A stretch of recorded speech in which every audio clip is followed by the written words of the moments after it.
एक और बड़ी जानकारी आपको दे दें, डॉक्टर मुजम्मिल के फोन में कई व्हाट्सएप ग्रुप भी मिले हैं। मुजम्मिल के अरेस्ट के बाद ग्रुप से कई लोग बाहर भी हो गए। व्हाट्सएप ग्रुप में कई संदिग्ध हो सकते हैं, ऐसा शक जांच एजेंसियों को है। इसलिए व्हाट्सएप ग्रुप में जितने भी मेंबर्स हैं उनके बारे में भी सटीक जानकारी जुटाने की कोशिश की जा रही है, क्योंकि यहाँ संदिग्ध बात यह है कि जैसे ही डॉक्टर मुजम्मिल गिरफ्तार होता है वैसे ही इस व्हाट्सएप ग्रुप से कई मेंबर एग्जिट हो जाते हैं। कुमार, अब डॉक्टर मुजम्मिल दिल्ली आया तो किस किस से मिला, उसके व्हाट्सएप ग्रुप में कौन कौन लोग शामिल थे, यही प्राथमिकता है ताकि पता लगाया जाए कि पूरा नेक्सस आखिर कंट्रोल कैसे हो रहा था और कौन कौन इनके मददगार थे।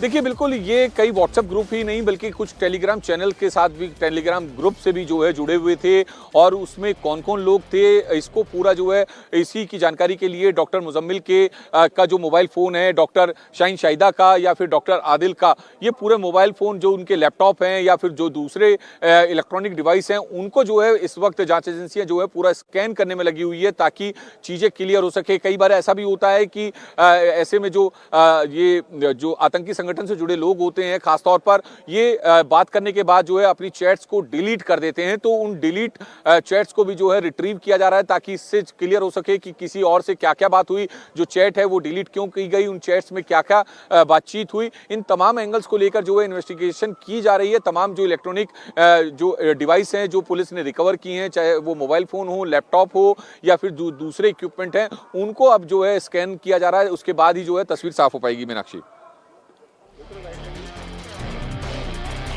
जी बिल्कुल ठीक है, आप जैसा बता रहे हैं कुमार, लगातार अब डॉक्टर मुजम्मिल से जुड़े हुए लोगों को से भी पूछताछ की जाएगी। और एक और बड़ी खबर इस जांच से जुड़ी हुई बता देते हैं, एनआईए ने अपनी जांच तेज कर दी है। बड़ी खबर यह है कि एनआईए फरीदाबाद के हाफिज इश्तियाक से पूछताछ कर रही है। जम्मू कश्मीर पुलिस इश्तियाक को श्रीनगर लेकर गई है, जहां उससे डिटेल में पूछताछ की जाएगी। दरअसल इश्तियाक का घर डॉक्टर मुजम्मिल ने किराए पर लिया था और इसी किराए के घर से 2500 किलो विस्फोटक बरामद किया गया था। पुलिस ने इश्तियाक के घर से 2500 किलो से ज्यादा अमोनियम नाइट्रेट, पोटेशियम क्लोरेट और सल्फर बरामद किया था।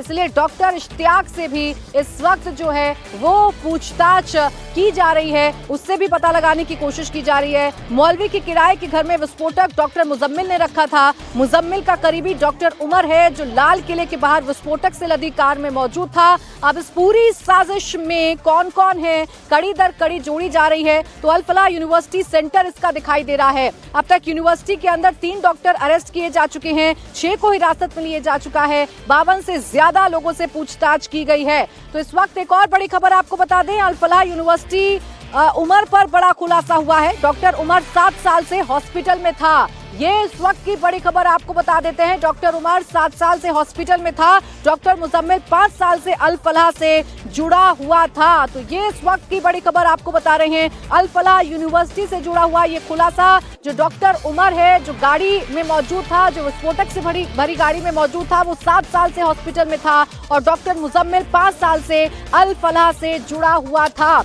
तो ये इस वक्त की बड़ी खबर। वो अल फलाह यूनिवर्सिटी जो अपने आप को इस पूरे मामले से अलग कर चुकी है, वो अल फलाह यूनिवर्सिटी जो ये बता चुकी है कि हमारा इससे कोई लिंक नहीं है। 2 दिनों से वहां लगातार छापेमारी की जा रही है। अब कैसे तार जुड़ रहे हैं ये लगातार सामने आ रहा है।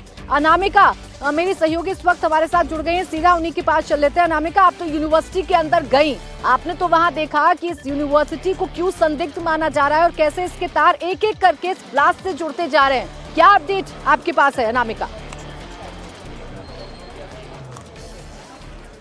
बिल्कुल, जो अल फलाह यूनिवर्सिटी है वो एपिसेंटर है इस वाइट कॉलर टेररिज्म का। एक जो मॉड्यूल यहाँ से चलाया जा रहा था, और हम आपको बता दें कि मैं हॉस्पिटल के अंदर गई, ये एक प्राइवेट हॉस्पिटल है लेकिन यहाँ पे इलाज फ्री में किया जाता है। पिनाज, जब मैं हॉस्पिटल के अंदर गई तो मैंने एक पर्चा बनवाया और इसमें आप देखिए कि कई टेस्ट लिखे गए, डॉक्टर से भी मैंने कंसल्ट किया और बाकायदा एक एक्सरे करवाया। लेकिन ये इस एक्सरे के और इस कंसल्टेशन के, इस टेस्ट के मुझसे कोई पैसे नहीं लिए गए। बताया जा रहा है कि इस हॉस्पिटल में कोई भी एक भी स्पेशलिस्ट डॉक्टर नहीं है, यानी कार्डियोलॉजी का कोई डॉक्टर नहीं है, न्यूरोलॉजी का कोई डॉक्टर नहीं है। केवल खांसी जुकाम के लिए यहाँ पे लोग आते हैं और उनका हल्का फुल्का ब्लड टेस्ट कर दिया जाता है, इसी तरीके से एक्सरे कर दिया जाता है। हालांकि मैं गई थी ये कह के है कि मुझे एसिडिटी की इशू है, लेकिन उन्होंने डॉक्टर ने मेरा एक्सरे कर दिया।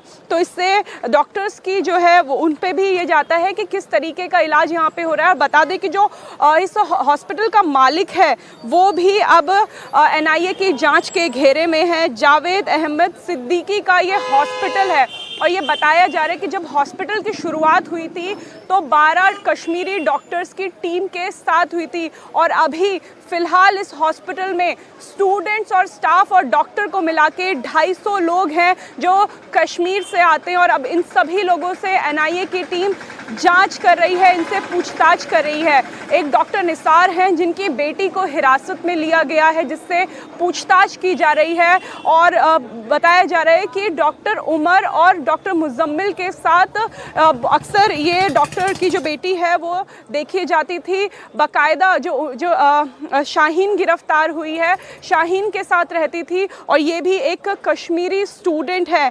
ये बताया जा रहा है कि जो हॉस्पिटल है इसके प्रिंसिपल को भी 1 साल पहले बदला गया है। इस हॉस्पिटल का पहले जो इसके प्रिंसिपल थे वो रिटायर्ड आर्मी के एक ऑफिसर थे, लेकिन इसके बाद इस हॉस्पिटल के जो प्रिंसिपल है उनको बदल दिया गया और अब इस हॉस्पिटल की जो प्रिंसिपल है वो भूपेंद्र कौर आनंद है और फिलहाल उनसे भी पूछताछ की जा रही है कि उनको इस वाइट कॉलर मॉड्यूल के बारे में क्या पता है, कैसे उनकी नाक के नीचे इतना बड़ा एक डॉक्टर्स का मॉड्यूल चलता रहा, डॉक्टर्स ने अपना ग्रुप बना लिया और उनको इसकी भनक कैसे नहीं लगी। तो हॉस्पिटल के मालिक से लेके हॉस्पिटल के प्रिंसिपल और स्टूडेंट्स अब जांच की घेरे में हैं और फिलहाल हम आपको ये तस्वीरें दिखा दें हॉस्पिटल के बाहर की कि अभी भी हॉस्पिटल के अंदर जो मरीज़ हैं उन्हें तो जाने दिया जा रहा है, लेकिन जो मेडिकल कॉलेज है वहाँ पे एनआईए की टीम है जिन्होंने कुछ स्टूडेंट्स को एक बिल्डिंग में रखा है जिनसे लगातार पूछताछ की जा रही है और आधे वो स्टूडेंट्स हैं जिन्हें अक्सर डॉक्टर उमर और डॉक्टर मुजम्मिल पैसे की मदद किया करते थे। हम आपको ये बता दें कि जो यहाँ पे डॉक्टर्स हैं, रेजिडेंट डॉक्टर्स हैं, उनकी भी जो सैलरी है वो बहुत ज़्यादा नहीं है। डॉक्टर्स की हालत भी यहाँ पे काफ़ी खस्ता है। डॉक्टर्स को 30 से 40 हज़ार रुपये जो नॉर्मल रेजिडेंट डॉक्टर हैं उन्हें 30 से 40 हज़ार रुपये की ही तनख्वाह यहाँ पे दी जाती है।